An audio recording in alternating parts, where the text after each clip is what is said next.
Welcome back to ALECTV, the afternoon of the second day at the States and Nation Policy Summit in Scottsdale, Arizona. I'm Tom McLaughlin, and I'm joined today by a very special pair of guests, two grassroots activists from FreedomWorks. Now, at ALEC, we don't really get to talk to the grassroots. We're really mostly focused on the grass top, so this is a great opportunity for us to figure out what's going on. We have Maggie and Carol here joining us today. How are you two ladies? Great. What a great conference so far. We're really getting a lot. I'm sure you guys had a panel earlier, was it yesterday or earlier this morning? I forget which one it is. Yes, yesterday afternoon. It was a privilege to be part of that, and it was a great panel. I enjoyed it. Absolutely wonderful. So can you guys tell me about that a little more? It was a focus group of sorts, correct? Right.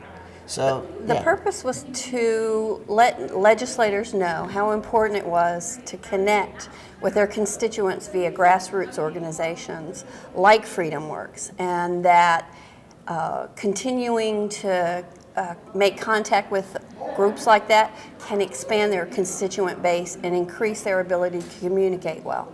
Right. As grassroots organizers yourselves, you guys have a pretty, you got your finger on the pulse of what's going on in your counties, in your towns, in your states. Can you guys tell me, as you're from Illinois and you're from North Carolina, or I have it backwards, don't I? Right. Right. So you're Illinois and you're North Carolina. Correct. Great. What are the big issues coming in 2020 that you guys really care about? Well, in Illinois, we're just, my organization is a statewide organization, but we started as a Tea Party group just outside of Chicago. Tough crowd. Yeah. So, really one of the big issues we're facing in Illinois is, since we have a very left-wing led government right now. Right. Trying to counteract that, give some balance back to the state as much as we can. So we're working on election integrity issues, and redistricting is of course coming up, and that's a big concern. School choice, we want to work on that. And taxes, high taxes in Illinois. Oh yeah, you always see that. We have a publication actually that really covers that, and economic outlook in the states, and Illinois is consistently in the bottom 5, unfortunately, when it has so much to offer. What about you in North Carolina? So North Carolina is a little different. I am from rural North Carolina, and we are red. We are a fairly conservative voting group. But many of the issues that we face in North Carolina are topics that I've seen presented here to legislators. Judicial reform, health care, Medicaid expansion.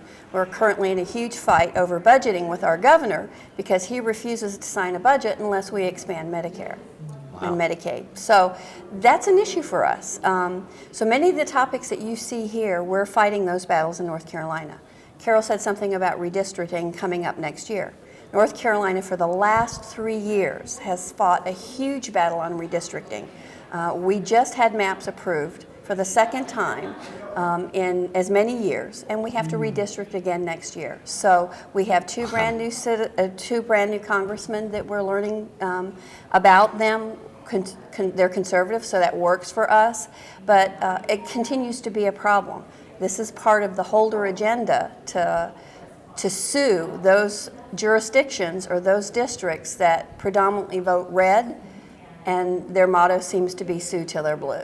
So those are the issues, and we're working with state legislators. I know Carol does. We're working with state legislators very closely, making sure that they keep the focus on the issues that impact the citizens most directly. Right. I mean, it really is. It's kind of cool. Even in the red states and in the blue states, there are some different issues, but really the ones that bind you together are the really important ones. For you guys, 2020 is really shaping up to be a wild year with the elections and all that sort of thing. What's the one issue in your mind that really kind of tips the scales one way or the other?